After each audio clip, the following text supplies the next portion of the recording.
Welcome to the Strong for Performance podcast, where we share wisdom and practical tips to help you grow stronger in all areas of your life. I'm your host, Meredith Bell. I interview experts who offer real-world experiences that you can apply to your own journey. If you enjoy my podcast, be sure to subscribe and rate it on your favorite podcast platform. Welcome to another episode of the Strong for Performance podcast. I'm Meredith Bell, your host, and I'm passionate about interviewing guests who will inspire and challenge you. If you enjoy my show, be sure to rate and review it on your favorite platform. My podcast is brought to you by Performance Support Systems, my company. We publish software tools and books for improving the way people communicate with each other at work. And you can learn more at growstrongleaders.com. Today, I am so excited and honored to have as my guest, Asheesh Advani. Asheesh, welcome to my show. It's a pleasure to be here. Thank you. Thank you for accepting my invitation. Asheesh is president and CEO of Junior Achievement Worldwide, also known as JA Worldwide, or just JA for short. It's one of the world's largest NGOs dedicated to preparing youth for employment and entrepreneurship. They're in more than 100 countries and reach 12 million students each year.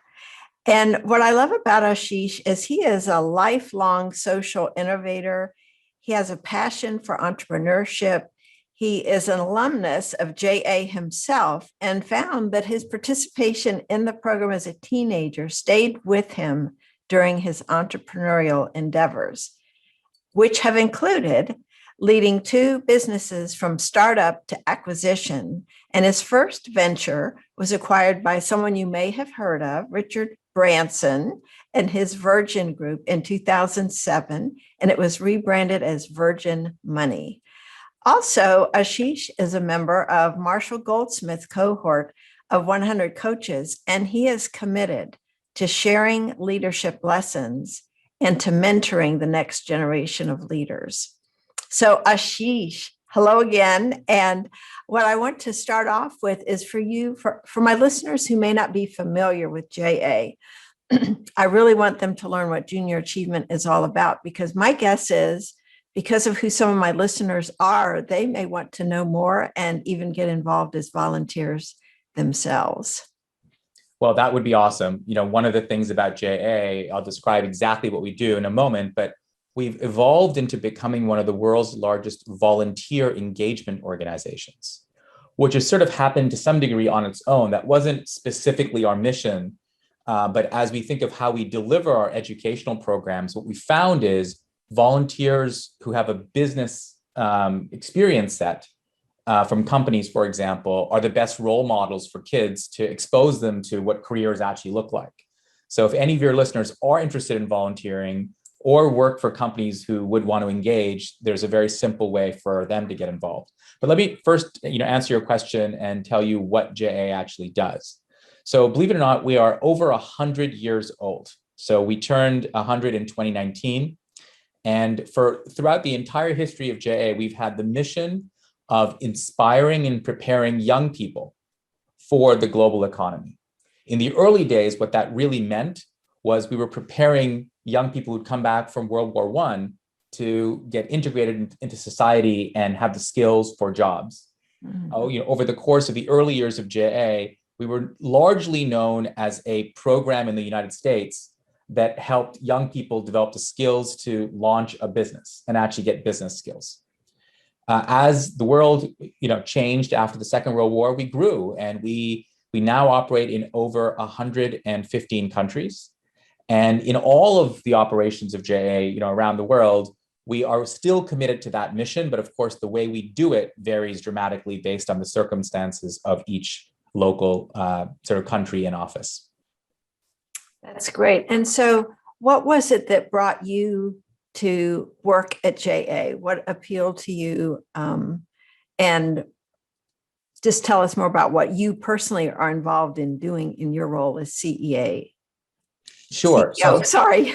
No, that's fine. So I will say that I've been with JA now for over 5 years, and I had no idea when I joined, 5 years ago, that uh, the organization is as global as it is. It's one thing to read it on paper or even hear it in a podcast, but to actually live the fact that we have these, local teams, what I like to say as a network of teams, which operates in all these different geographies who all share the same mission and actually have so much in common. It's very energizing because you get to see young people interact with our staff, interact with our volunteers in places as far afield as, say, Saudi Arabia and China and Russia and the UK and India. And there's so much similarity in what young people aspire to and frankly how our staff work, that it gives you a sense of hope for the world because you see these similarities. Mm-hmm. And when you think about the future with JA, it's obviously changed so much in the last 100 years. What do you see happening? What are some of your goals for growing, expanding, having an impact? Well, there's a number of things which are impacting not just JA, but education writ large. One, of course, is the advent of technology and technology being used either as a delivery channel to reach students or even as a mechanism of learning, where you see all these ed tech tools and ed tech startups really enhancing the learning experience to allow different learning, people with different learning profiles get better and better learning outcomes. So, for example, virtual reality didn't exist a few years ago. And rather than doing a traditional job shadow where you go and meet an employee at one company and travel, spend the day with them learning what they do in that company, which, by the way, data shows that when that happens, the likelihood of that young person sort of selecting that as a career goes up quite substantially. And I can tell you story after story of how that's actually happened in practice. If you're in middle school or high school and you go and spend the day with a particular business executive who works in a law firm or a manufacturing facility or a consulting company or a technology company, your knowledge of that field goes up. So you start to feel more comfortable with that as a career choice, right? But what virtual reality has done is you can actually have multiple experiences. You can actually explore, if you're a young person sitting, let's say in Singapore, which, in Singapore, most of the companies are in professional services, right? Law firms and banks, et cetera. But perhaps you have an interest in chemistry, or perhaps you have an interest in manufacturing and engineering. It'd be hard to get a proper, factory tour in Singapore. So what virtual reality gives you the ability to do is to see multiple different work environments, and it really opens your eyes up. There's this wonderful phrase I love, which is, if you can't see it, you can't be it. And I think it's absolutely true, particularly for young people from disadvantaged backgrounds. Because if they only think what they can do is what their parents have done or what their parents' friends have done, it's a limiting factor on their own trajectory. Wow, that's quite a gift for them to be able to have multiple experiences like that. I had no idea. One thing I'm thinking my listeners may have a question about is, how does this work in practicality? So you've got these volunteers that go into middle and high school, right? Those are the target groups you work with. So the target group, let me just answer, is between 5 and 25. In some countries, we skew very young. In some countries, we skew very old. But I think in general terms, I think high school kids is common across the world. Mm-hmm. And so your volunteers are going in, are they part of a regular class that's being held, or are they a special class separate? And what's the curriculum like? So in most parts of the world, in most countries, our programs are delivered in school during the school day.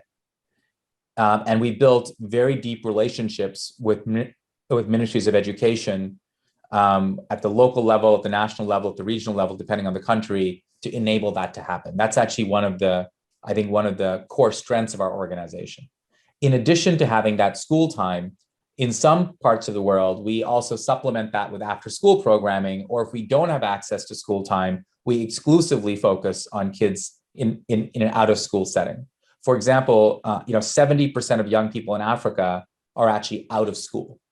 Most people are shocked when they hear that statistic. So we, by definition, in Africa, in order to grow, we have to deliver more and more programs in non-school settings. Mm. Yeah, that's tough. When you have to, on the other hand, you're making quite an impact when you can bring in what you're teaching to people who otherwise wouldn't have had any opportunity to be exposed. True. And I'll say it even differently, which is for some of the young people we reach in places like, say, Kenya, entrepreneurship is not a neat thing you learn in school in case it happens in your career. It is what you do. So for them, their hunger for learning is very high. And we actually feel that the impact of our programs is more immediate. It's not waiting till they graduate. It's sort of happening in real time when they're in their teens and early 20s, actually running a business. In fact, I'll tell you one story. It was in my first year. I had a chance to travel to our awards ceremony for young entrepreneurs across Africa. And the award ceremony was in Gabon. But the winner that year was, I believe, from Kenya, if I recall. And it was the first time anyone had ever given this young man a prize. And he actually was running a real business. He employed dozens. I think it was actually over 400 people, if I recall. And it was a garbage collection business. So this young man in his early 20s was in the business literally of collecting garbage and employing, dozens of people to do that. And of course, that type of entrepreneur doesn't necessarily get a lot of, respect. And for him to be on a global stage with the senior government officials, in fact, the head of state from Gabon, I think, attended that meeting as well. So to have him honored in that way, it was life-changing for him and his peers and his parents and others just to see that experience. It was amazing being there. It sort of stayed with me. I guess it would. And I bet you have a lot of different success stories like that, where what percentage of people that go through your program would you say go more down the entrepreneurial track versus taking a job being employed by someone else? Yeah, so we actually have that data. It varies dramatically by country, as you can imagine. The risk profile of entrepreneurs in different countries varies. I guess I'll share a couple of statistics which might bring it home. The likelihood of being an entrepreneur, because you've gone through our programs, is, it multiplies quite significantly. In some countries, it's much as 3 times more likely. So if you've gone through JA, you are 3 times more likely to become an entrepreneur. But in other countries, there may already be a high inclination to pursue entrepreneurship, in which case the data we also look at is the likelihood of being a successful entrepreneur who has a business that lasts a long time or employs people, et cetera. So we look at a number of other metrics as well. And most of those metrics also show pretty significant improvement.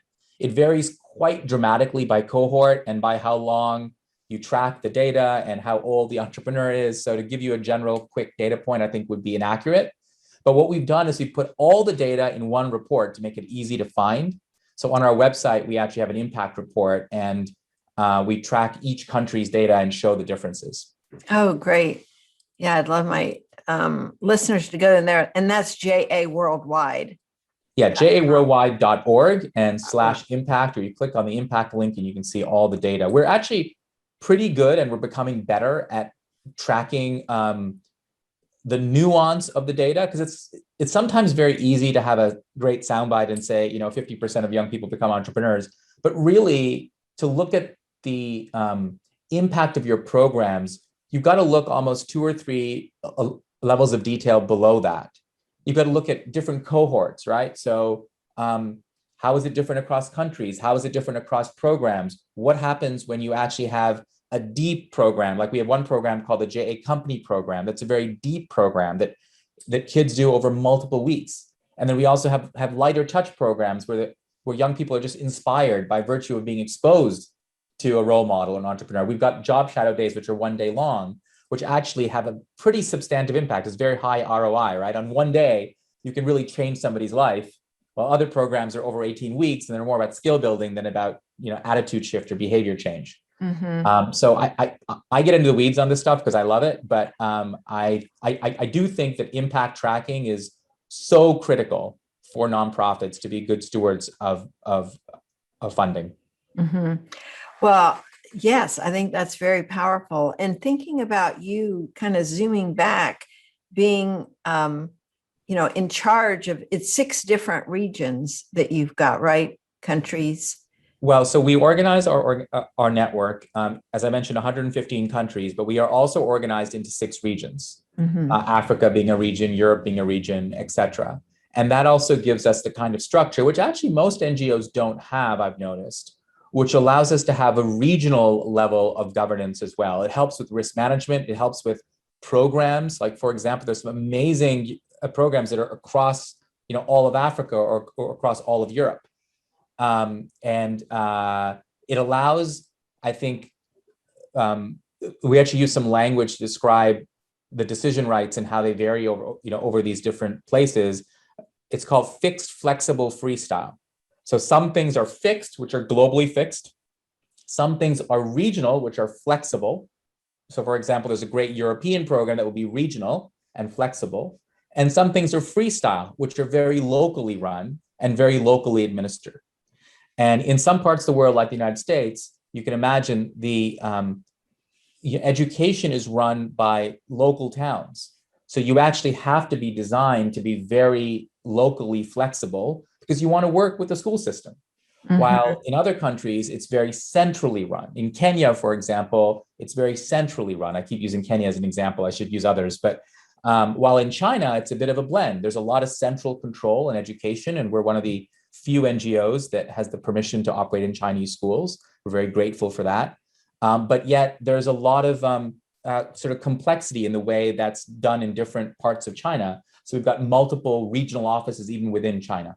Mhm. Well, with your, passion for leadership development, I'd love to hear about your commitment to developing the leaders on your executive team and then other leaders throughout the organization, because I know that's something you've really committed time and money to since you joined JA. Yeah, I mean, I've learned, frankly, along the way myself, the value of leadership coaching. I had no idea how impactful it was before I joined this organization. But as I've had, as I've had a coach myself and seen how it's impacted my own perception and performance and ability to break through mental barriers, I feel that allowing others to benefit from leadership coaching is something I'm personally passionate about. And I also feel that it's very difficult in an organization as global and as complex as ours to get buy-in across the entire network for the same initiatives. However, by virtue of having everyone who wants one to have a leadership coach, we've actually been able to build more consistency and more buy-in for our strategy by virtue of really investing in people development and investing in the careers of the people who work with the organization. It sounds so obvious to sort of, somebody like you, Meredith, who's had years of experience, but it wasn't immediately obvious to me. In my first 360, in my first year, I got a really awful, grading or ranking. It was the bottom of my list of cultivating individual talents was what it was called. I remember it quite well. And it's because honestly, we were moving so fast in trying to execute and deliver the strategy and launch new programs and introduce new technology and people to the organization and grow around the world that I guess I really forgot about the importance of allowing executives or managers in the organization to have their own career development and professional development and really see themselves in the strategy in a very personal way, not in a strategic way, but in a very personal way. And I had a coach from Marshall Goldsmith. Actually, Marshall stepped in and really helped me. And then he introduced me to Mark Thompson, who's just an amazing human being. And Mark said, Asheesh, we got to work on this. And we're going to pick cultivating individual talents because it's important to your organization, not just important to you. So we picked that one thing to really focus on. That's one of the great insights from stakeholder-centered coaching is you pick just one thing. Don't pick 5 things in your 360 or 3 things in your 360. Pick one thing in your 360 that you're going to work on and tell everyone, this is important, tell everyone that you're working on it. Don't just keep it private and sort of work on it and say, if it works out, I'll tell them all how great it was. Tell them that you're working on it. And I remember I sent an email to the entire executive team and said, here's my 360. Here's how great I did it on these things. Here's how awful I did on these things. The only one I'm going to work on is this one. Trust me, if I work on one, I'll actually improve. And I'm sure they actually saw, because I really did over communicate, how bringing executive coaching to all of them helped us collectively cultivate individual talents better. And over time, they saw themselves in the strategy, I think, because of that. Mm-hmm. That's such a great story. And I couldn't agree with you more that focusing on just one thing is really the key. Since we're a publisher of 360, that's something that we have recommended to people since day one, is you're going to dilute your efforts. The other thing, though, talk about in terms of the coaching process is going back to your stakeholders and asking for feed forward, what that is and how that works. Yeah. So I've done it many times. I think that first time was one of the first I'd done it, certainly in JA, but one of the first times I'd done it because my previous roles, I was the founder of a company. And most founders typically don't do 360s. And I was certainly not unusual in that way, at least in those early days in my late 20s and early 30s. And, the type of leader I was very much, if Asheesh said it, it must be right. So let's do it. And that has all the problems of the limitations of my own skill set. And my second leadership experience was where I was hired by the venture capital firms to run a business. And that also was a very different kind of leadership because I had to learn how to take somebody else's idea. It wasn't about my idea, it was somebody else's idea, and just become a really good leader of people to implement that idea. And at JA, because it's such a global and complex organization, it is not at all about my ideas. It's not even necessarily about leading another person's idea. It's about enabling all the best ideas to come forward, and really, as a leader, remove obstacles that are in the way of allowing those ideas to blossom and become real projects, right? So it's a removing obstacles skill set. Mm-hmm. And I think when that insight became more clear, I think stakeholder-centered coaching allowed that to happen because I wanted people's feedback. I mean, I genuinely wanted people's feedback because I saw myself as somebody who was not advocating for my point of view, but removing obstacles which were in their way to succeed. Mm-hmm. And that's why I think I welcomed it more. I do think in my late 20s and early 30s, I probably would have been very skeptical of 360s, which is, it's faulty logic. But I'm thinking back to my days of being a founder, and I think I would have found this uncomfortable. Mm-hmm.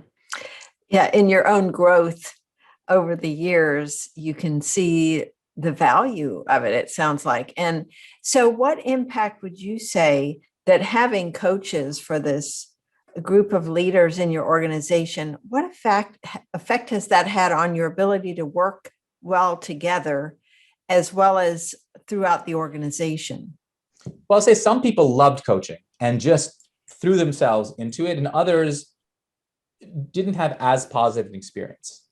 And I think it was partly because of the coach, but mainly because if you don't open yourself up to want to improve and want to be coached, you sort of resist it and you think of it as something imposed by somebody else. Mm-hmm. And I worked really hard to not make it that. I made it opt-in. I made incentives, and I sort of tried to build a culture where the people who loved it talked about why they loved it, and others would therefore want it more. But I think I've learned that trying to force it on people is never a good idea. But, I'd say over 75% of our top leaders have raised their hand and said, yes, I want it, which is great. And for the 25% who aren't ready or had it once and don't want it again, or whatever reason, I haven't been pushing too hard. But in general, I will say it's been transformational for those who've had it, particularly because I think it helps you break through some mental barriers. It really does. I mean, if you've got a great coach, and we've had some amazing coaches. I mean, Marshall's introduced us to, others in the MG 100 group that he has, and some of them are the best coaches in the world. So I think we're very lucky as a nonprofit to have, for example, Prakash Raman, who is a LinkedIn head of leadership development. He coached one of my executives, and he's been just a great friend. Just to give you one example, there have been quite a few who've really stepped forward and been generous with their time. And there's the mental barrier breakthrough, and then it's the willingness to actually be heard and provide feedback for your peers in a very open, welcome setting, which is non-judgmental. And we don't share the 360s widely. I mean, I shared mine just as a role model to get others to feel comfortable with it. But in general, 360s are not about compensation or about evaluation or judgment. It's about personal growth and wanting to focus on the one thing to become better at. And then people embrace it. Preach it, preach it. We've been saying that for decades because initially when 360 was so new, people wanted to look at it as the new performance appraisal. And we'd say, no, don't mix the two. Boards love 360s as performance appraisal. And I've had to fight that battle a few times and said, guys, that's not what it's for. And of course, we have the complexities because we've got board members who work for big companies. And if they do it that way in their company, they want to bring that to JA thinking it's quote best practice. And so at times we've had to bring experts in to have an open dialogue about what best practice is. I love that description. That's great. Yeah, I think, it's too easy to try to transfer what you've done or how things have worked in one setting to another. And I'm curious if you've had, it's great that you had the coaching. I'm just curious, what other challenges have you faced in taking on your role at JA compared to what you had previously, where you were the head of more of a for-profit organizations? Well, I mean, so I'll start by saying that JA is not an organization that when I joined, that was something drastically wrong that needed to be fixed. It wasn't a turnaround situation at all. It was really a growth opportunity, which is, I think what JA does and the JA brand is not as widely known as it could be. Our board chair called it the world's best kept secret. And I think part of it is because we've historically really thought of ourselves as many different national organizations. And I would say most Americans probably think of Junior Achievement as a largely American organization. And most people in the UK think of Young Enterprise as a British organization. And most people, I would say, even in Europe, think of JA there as a European organization, not necessarily an American organization. And at times, there's a good reason for that, right? At times, when you're funded by the public sector in Europe, you don't necessarily want to be an American NGO operating in Europe. And I think given the political climate in America, it's often not the best thing to be a global organization. So we've, I think, historically been navigating that balance for a long time. And we've historically, as an organization, chosen to be very decentralized in our brand identity. And I've worked very hard over the last few years along with my team. And I've had some amazing people on our team. Our global head of marketing, chief marketing officer, is just one person who's just pushed our organization to really think of ourselves as a global organization that has incredible national and local diversity. And I think that slight repositioning matters a lot. Mm-hmm. So it matters because we can then do programs which are cross-border, and cross-border programs build empathy, right? I mean, think of one of the skills that young people need for the future. My goodness, empathy is so high on that list. It also mobilizes new sources of capital. We've been able to raise quite a bit of money at the global level because we now have a more global identity. We've now been ranked as one of the top 10 NGOs in the world for the last 3 years, partly because we just put our global brand forward more. I mean, rankings only matter so much, but in general, I guess one thing I learned about the ranking is when we achieve that milestone, so many in the network, in our global network, start to see ourselves differently. It's a bit like getting an award as a kid, right? When you get an award as a kid, you're like, oh, well, I guess I must be good then, right? And I think I sort of saw that as well when we got that ranking is, around the global network, we started to see ourselves as one of the leading NGOs in the world. And that also helped us raise our own standards for everything from risk management through to the way we invest in people, like all the things that you want to do as a successful organization became easier because people saw ourselves as a leading organization. That's great. Well, I'd love to have you talk a little bit about some of the success stories of students, so people understand the kinds of transformations that you as an organization help bring about that wouldn't have happened otherwise. Sure. Tell us some of your favorites. I love this question. It brings back some great memories for me. I'll start with one in Saudi Arabia. So I've had a chance to travel there a few times, and I had a chance to actually go to an event, not in Saudi, but in one of the other countries in the GCC in the Middle East.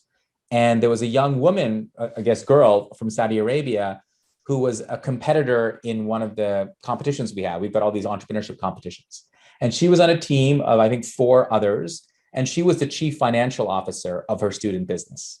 And first thing I got to tell you is when you're, in your teens and you have a title like CFO, it has a pretty big impact in your life. You start to think, oh, well, if I can be CFO at the age of 20, I can be CFO at the age of 30. I mean, it's so much easier to think that way. Or put differently, if you haven't been CFO or CEO at the age of 20, to think of yourself as capable of doing so at the age of 30 is a much bigger leap, right? Mm-hmm. So she did. She was presenting her business. I forgot what the business was now, and the judges were grilling her with lots of financial questions about profit margin, unit economics, growth, the math on her slide and the rate of change, a bunch of things. And she answered them all really well. And, she was in full burqa, so you could only see her eyes, right? She's covered in black. You can see her eyes, and her eyes lit up. You could see her eyes light up when she was answering the questions about money. And she even jumped in when other questions were answered to the team. If it had anything to do with finance, like she was the expert and she jumped in. And so I came up to her after her presentation and I said, I just want you to know, I think you have a real knack for numbers and finance. It was clear you really have a passion for it, and your answers were very good. And that little comment, to me was nothing, but to her, apparently it was a big deal. She wrote me this very long, almost 2-page long, like LinkedIn sort of outreach. I think she sent me multiple ones actually, and said how meaningful that comment was to her. And we kept in touch over the years. And the great news is now she's a consultant at KPMG, and she sort of chose to move from marketing to finance. I'm sure not just because of my comment, but as she started to have her own identity sort of become clear to her as to what she was good at. I think JA and our brand in the Middle East is Injaz, which means achievement in Arabic. As she thought of, the impact of Injaz on her, I think it truly did change her career trajectory. So I love that story because I think a lot of people have a perception of women and girls in Saudi. And I've learned in my own travels that the potential is limitless, boundless, really. Oh, that's great. Yes, the idea of kids getting a bigger image of themselves than what they had previously thought due to their experience. I really like that. So what's another one? Yeah, so I'll tell you one, which is younger kids, okay? So this one's in India. So as you can see, I travel a lot in this job. So I went to a day, like a day-long experience in India where we took girls who were in 7th grade from a girls' school. We took them to an office building and gave them a tour and had them meet different executives from that company. The company was GE, and it was a GE healthcare division of GE in India. And these young girls had walked by this office many times on the way to school, but they'd never gone in because it was sort of behind a fence, et cetera. And I think of these girls as like the daughters of like rickshaw drivers. Like they weren't from a wealthy part of society. They definitely had not been exposed to being in an office of this type before. Like their first comment when they walked in was, "Oh my goodness, the air conditioning is amazing." Like that was the first thing they hit them. Which if you're in Mumbai, it's pretty hot, so air conditioning is always good. But so they had a chance to meet different executives over the course of the day, and they saw a lot of they saw a lot of senior executives, the head of sales, the head of finance, et cetera, to do their presentations. But then they saw a woman who was the head of nutrition for GE hospitals. And she did such a remarkable job in her talk. She started off and she said, I used to be just like you. And now what I do is I give meals to sick people in hospitals. And I do it at scale in X thousand beds and for Y thousand patients. And she spoke so eloquently and so honestly and so authentically that you could see all the young students really connect with her. And I could see their eyes just light up during her talk. And we asked them at the end of the day what they thought of the day and what they remembered. And almost all of them remembered her talk. And we asked them if they're interested in studying chemistry as a result of her talk, because she talked about how she studied chemistry. And every single hand went up. So you could see how when you see the applicability of what you study in school to a career and then to a person you want to be like, how that role model can actually really impact what you choose to like and what you choose to not like in school. And I remember that story because it's a little bit different than me saying something to somebody. It's more about how you connect role models to people. Like, for example, if we had, I don't know, Richard Branson, right, talk to students who are girls in India, it might discourage them from being entrepreneurs.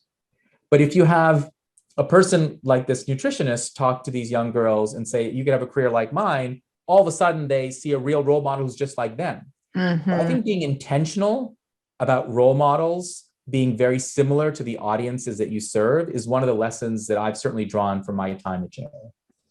That's such an important insight.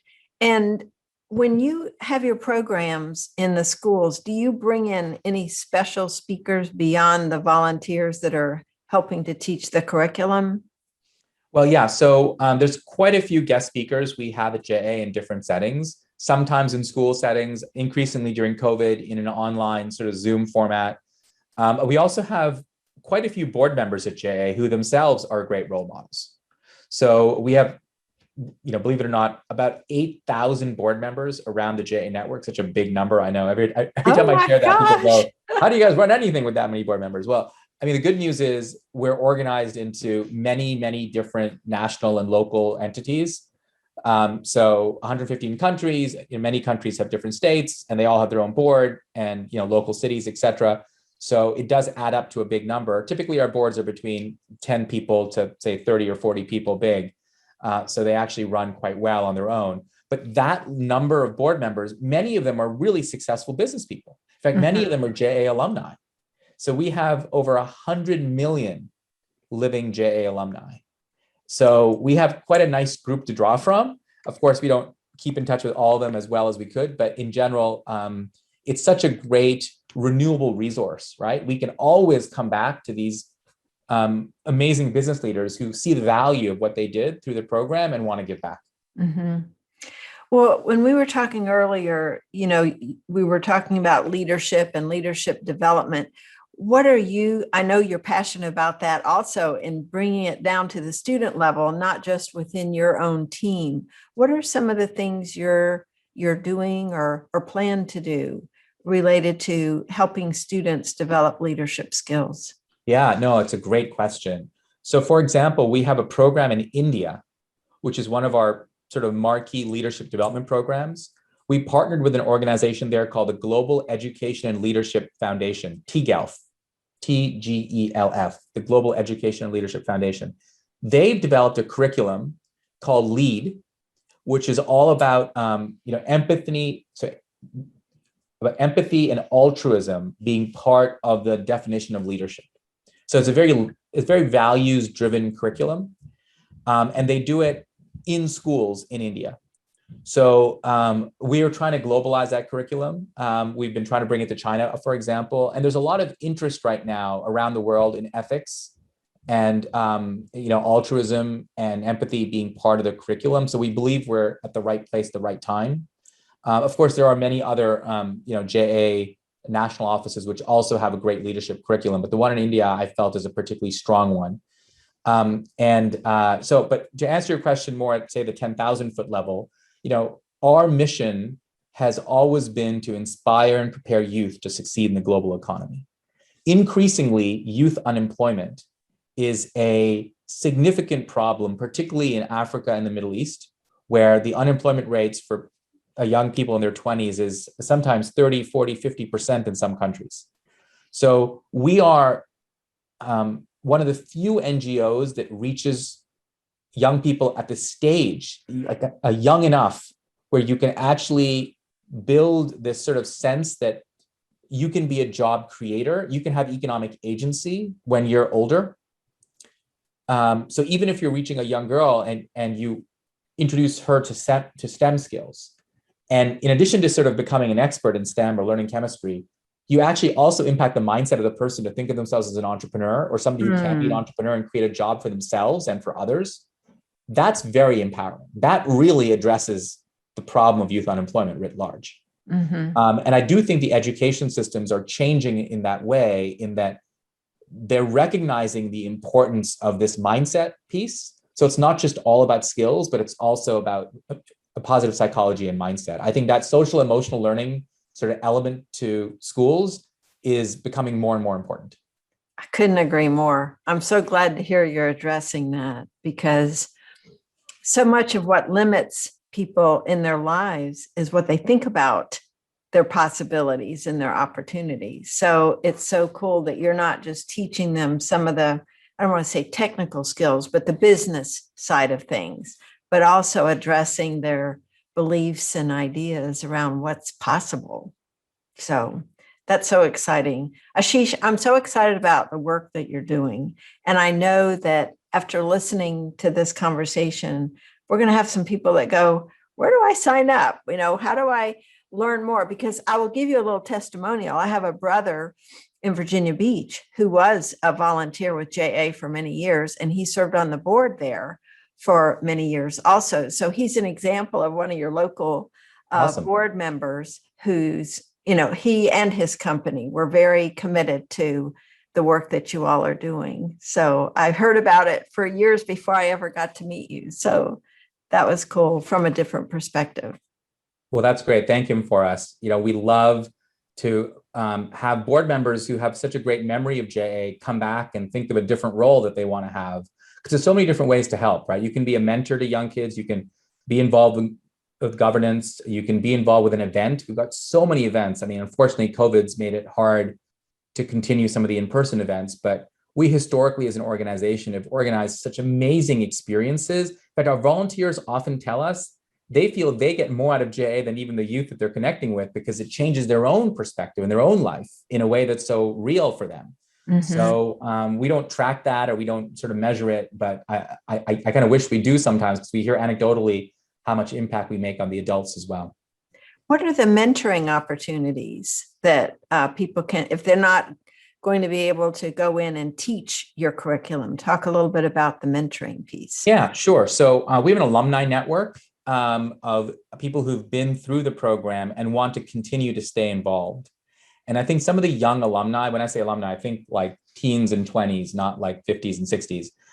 They actually still want to be connected to the organization. So I think much of the mentoring actually happens amongst the young alumni. It's sometimes challenging to have the mentoring happening one-to-one in schools, because many of our programs are actually delivered to classrooms of kids. So to have these one-to-one relationships sometimes is tricky. Having said that, there really are also mentoring opportunities that are one-to-one, particularly for the entrepreneurial kids.